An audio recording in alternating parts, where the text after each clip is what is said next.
غزوہ خندق۔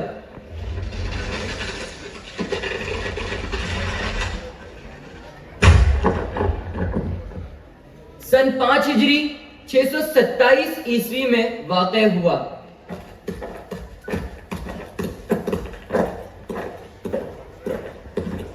غزوہ خندق کا دوسرا نام غزوہ احزاب ہے۔ احزاب کا معنی ہے بہت سے لشکر۔ اس جنگ میں کئی قبائل بنو نذیر، بنو قریظہ، بنو غطفان اور مشرکین مکہ سب متحد ہو کر آئے تھے۔ چونکہ اس جنگ میں کفار کے کئی لشکر متحد ہو کر مسلمانوں کے خلاف لڑنے کے لیے آئے تھے، اس وجہ سے اس کو غزوہ احزاب کہا جاتا ہے۔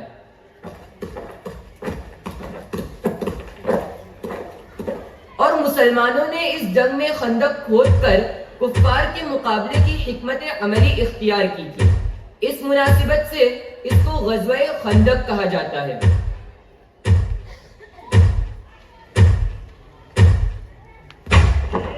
اس غزوے میں مسلمانوں کی تعداد 3000 تھی اور کفار کی تعداد 10,000 تھی۔ تقریباً 1 مہینے تک یہ جنگی محاصرہ جاری رہا۔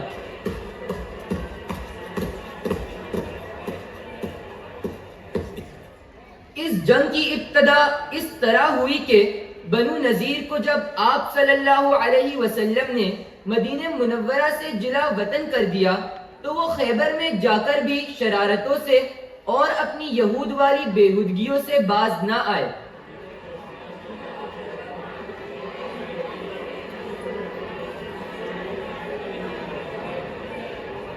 ان کے بڑے مکہ معظمہ پہنچے اور قریش مکہ سے کہا کہ آؤ ہم تم مل کر داعی اسلام سے جنگ کریں اور ان کو، ان کے کام کو اور ان کے ساتھیوں کو سب کو مٹا دیں۔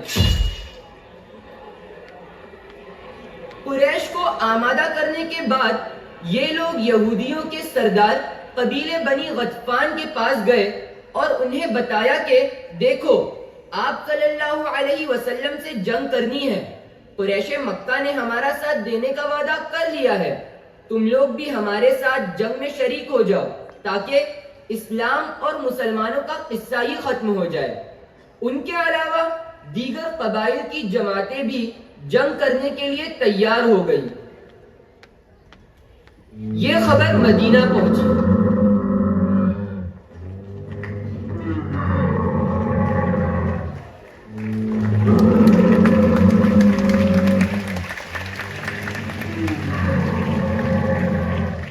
آپ صلی اللہ علیہ وسلم نے حضرات صحابہ کرام رضی اللہ عنہم سے مشورہ کیا۔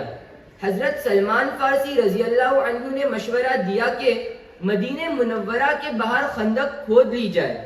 انہوں نے بتایا کہ اہل فارس دشمن سے محفوظ رہنے کے لیے یہ تدبیر اختیار کرتے ہیں۔ چنانچہ خندق کھودی گئی۔ آپ صلی اللہ علیہ وسلم بذات خود صحابہ کرام کے ساتھ شریک تھے جو مدینہ منورہ کے اس جانب تھی جدھر سے دشمنوں کے آنے کا اندیشہ تھا۔ اس خندق کی کھدائی کے دوران ایک چٹان ایسی آ گئی جو کسی سے نہیں ٹوٹ رہی تھی۔ اس کی خبر آپ صلی اللہ علیہ وسلم کو دی گئی۔ آپ صلی اللہ علیہ وسلم نے یکے بعد دیگرے 3 ضرب لگائی، 1 2 3، وہ ریزہ ریزہ ہو گئی۔ سردی کا موسم تھا۔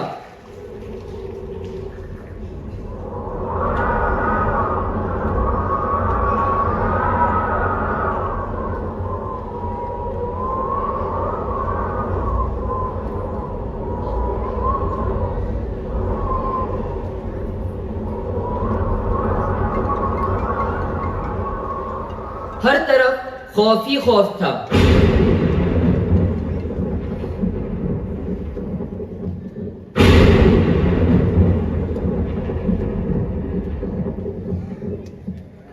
جب دشمنوں کی جماعتیں مدینہ طیبہ کے قریب پہنچی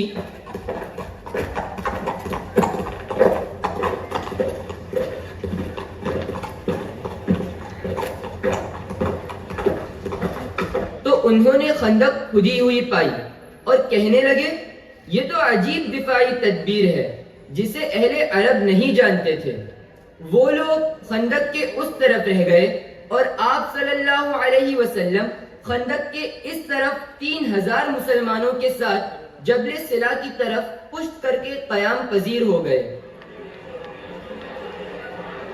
اور عورتوں اور بچوں کو حفاظت کی جگہوں یعنی قلعوں میں محفوظ فرما دیا۔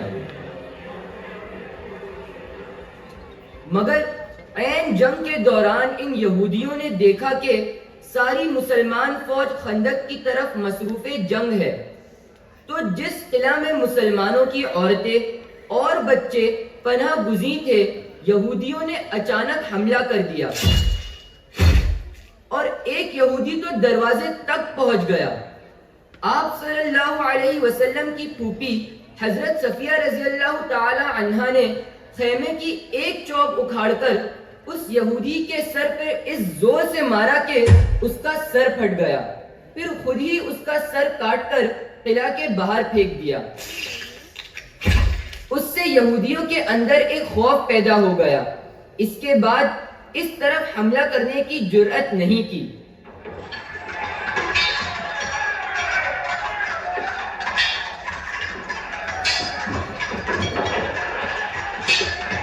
دوسری طرف خندق کے پاس کی جنگ جاری تھی، مگر دشمن نے خندق کو پار کرنے کی ہمت تو نہ کی، البتہ کچھ تیر اندازی ہوتی رہی۔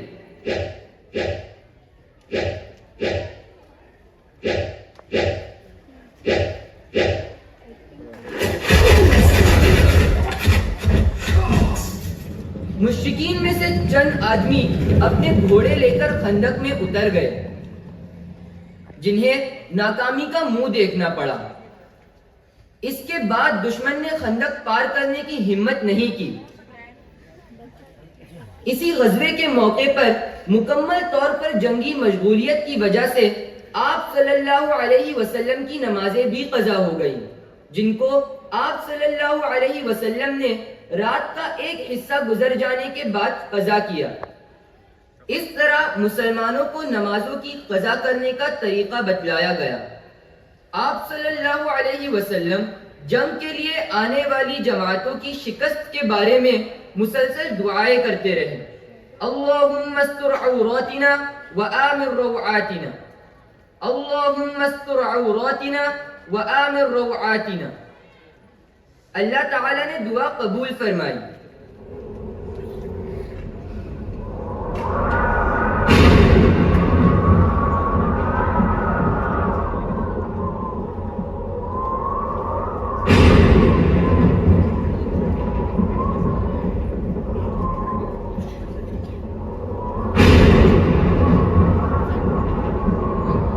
اور سخت تیز ہوا بھیج دی، جس سے دشمنوں کے خیمے اکھڑ گئے، چولہے بجھ گئے، ہانڈیاں الٹ گئی۔ ہوا تیز بھی تھی اور سخت سرد بھی۔ دشمنوں کی جماعتیں اس سے متاثر ہو کر بھاگ کھڑی ہوئی۔ اللہ اکبر۔ اس طرح اللہ تعالیٰ نے ہوا کے ذریعے سے دشمنان اسلام کو شکست دے کر واپس کر دیا۔ اس غزوے میں مشرکین میں سے چند آدمی مارے گئے اور مسلمانوں میں سے بھی کچھ صحابہ کرام رضی اللہ عنہم نے جام شہادت نوش کیا۔ غزوہ خندق سے ملنے والا پیغام، جس کی روشنی میں موجودہ عالمی حالات کے مسائل اور مشکلات حل کیے جا سکتے ہیں۔ ہمیں یقین کرنا چاہیے کہ حالات کا کوئی بھی رخ ہو، رسول صلی اللہ علیہ وسلم کی سیرت پر عمل ہی تمام مرض کا علاج اور امن و سکون کا ذریعہ ہے۔ آج کے موجودہ حالات میں عالم اسلام جن پریشانیوں سے دو چار ہے، ان سے نجات پانے کے لیے ایک ہی دروازہ ہے، اور وہ ہے سیرت نبوی۔ اگر ایمان مستحکم ہو جائے اور ہم نبوت محمدی کے سچے غلام ہو جائے تو کائنات کی تمام چیزیں ہماری عظمت پر سجدہ ریز ہو سکتی ہیں۔